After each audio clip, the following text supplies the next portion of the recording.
చెప్పినట్టుగా కలియుగ వెంకటేశ్వర స్వామితో ఎవరు పెట్టుకున్నా ఆ దేవుడు చూస్తూ ఊరుకోడు.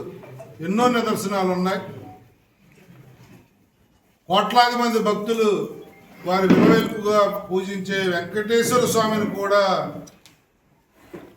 హౌస్కి తెచ్చి కౌన్సిల్కి తెచ్చి కాళ్ళకు చెప్పులతో మీరు చేసిన వికృతమైన శాస్త్రాలు ఇప్పుడే వీడియో రూపంలో మీకు చూపించడం జరిగింది. దీన్ని తీవ్రంగా అతి తీవ్రంగా మేము ఖండిస్తా ఉన్నాం.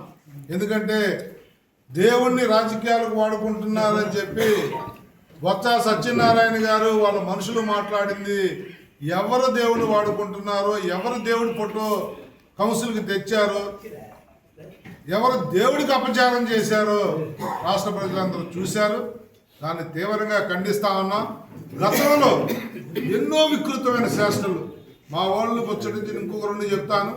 తలనేలాలు కూడా ఎక్స్పోర్ట్ చేసి 100 కోట్ల రూపాయలు దండుకున్న వైనం మనం చూసాం. వారి సమయంలో అన్యమత ప్రచారాలు కానీ వికృతమైన శాస్త్రాలు కానీ కొండ మీద ఏం జరిగాయో మనం చూసాం. ఎప్పుడు కూడా వెంకటేశ్వర స్వామిని గౌరవించి ఏ మతంలో ఏ కులంలో ముఖ్యమంత్రి అయినా సాంప్రదాయాలు ఎవ్వరూ కూడా జగన్మోహన్ రెడ్డికి ముందు ఇప్పుడు తొంగలో తొక్కింది లేదు. ఒక జగన్మోహన్ రెడ్డే హిందువుల పట్ల విషం కక్కుతా ఉన్నాడు. ఆయన ఏది చెబితే అది పాటించే తందాన ఆడే వాళ్ళ బ్యాచ్ ఆ తప్పును అమలు చేస్తూ ఉన్నారు. దీన్ని తీవ్రంగా ఖండిస్తూ ఉన్నాం. ఎందుకంటే ఎన్ని తప్పులు జరగాలో అన్ని తప్పులు జరిగాయి. ఈ రోజుకి కూడా నువ్వు రోడ్డు మీదకి వస్తే అరగంట జర్నీ కార్యక్రమాన్ని 6 గంటలు 7 గంటలు చేసి పబ్లిక్ని ఇబ్బంది పెడతా ఉన్నావు. లేనిపోని మాట్లాడుతూ అవాకులు చవాకులు బూతుల సంస్కృతి ఈ రాష్ట్రంలో వచ్చింది అంటే, గతంలో మేము అసెంబ్లీలో ఉన్నామంటే హౌస్లో ఉన్నంత వరకు కూడా పార్టీలకు అతీతంగా మాట్లాడుకునేవాళ్ళు. ఈరోజు నువ్వు రాజకీయాల్లోకి వచ్చిన తర్వాత, నువ్వు ముఖ్యమంత్రి అయిన తర్వాత శత్రువులాగా అసెంబ్లీలో కానీ కౌన్సిల్లో కానీ సభ్యులు ప్రవర్తిస్తున్నారంటే వాళ్ళ మీద విషం కక్కుతా ఉన్నాం. 40 సంవత్సరాల సుదీర్ఘ అనుభవం ఉన్న అప్పటి మాజీ ముఖ్యమంత్రి చంద్రబాబు నాయుడు గారిని అసెంబ్లీలో కళ్ళనీళ్ళు పెట్టించిన దుర్మార్గపు చర్యలు ఎన్నో నువ్వు చేశావు.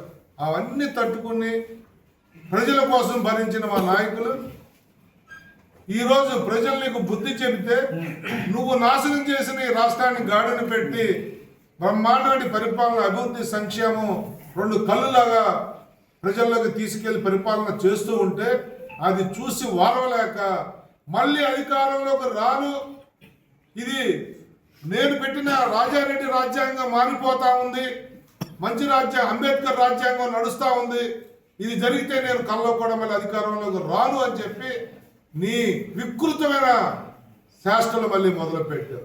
కాబట్టి జగన్మోహన్ రెడ్డి, చంద్రబాబు నాయుడు గారి అనుభవం కానీ, పవన్ కళ్యాణ్ గారి చిత్తశుద్ధి కానీ, కేంద్రంలో నరేంద్ర మోడీ గారి నాయకత్వం నడిపిస్తున్న నాయకత్వం కానీ నీలాంటి వ్యక్తుల్ని స్పేర్ చెయ్య. ఈ రాష్ట్ర ప్రజలు బుద్ధి చెప్తారు, నీకు చట్టం బుద్ధి చెప్తుంది. నీలో ఏమన్నా 1% మానవత్వం ఉన్నా, హిందువుల పట్ల ప్రేమ ఉన్నా, నిన్న శుక్రవారం నాడు జరిగిన దానికి నువ్వు పబ్లిక్గా క్షమాపణ చెప్పి నీ మీడియాను పెట్టుకుని 3 గంటలు నువ్వు మీడియాలో మాట్లాడే విషయం కక్కావు. కనీసం గత సంవత్సరంలో మీరు చేసే తప్పులు ఏ ఒక్కదాన్న ఒప్పుకోవాలి. లడ్డూలో కల్తీ లేదంటావు. ఎంత దుర్మార్గంగా డబాయిస్తా ఉన్నావంటే, కనీసం తప్పును ఒప్పుకుంటే ప్రాయశ్చిత్తాన్ని మిగులుతుంది జగన్మోహన్ రెడ్డి. ఇప్పుడు జరిగిన తప్పుని, కౌన్సిల్లో జరిగిన తప్పుని నీ పార్టీ తరఫున, మీ సభ్యుల తరఫున నువ్వు క్షమాపణ కోరితే కనీసం ప్రజలు నిన్ను కొంతకాలం అన్నా నిన్ను ఈ విధంగా ఉండనిస్తారు. లేకపోతే కబడ్డారు జగన్మోహన్ రెడ్డి, మేమెవ్వరూ ఏమి చేయనక్కర్లా, ఆ వెంకటేశ్వర స్వామి అన్ని చూసుకుంటాడని చెప్పి తెలియజేస్తాం.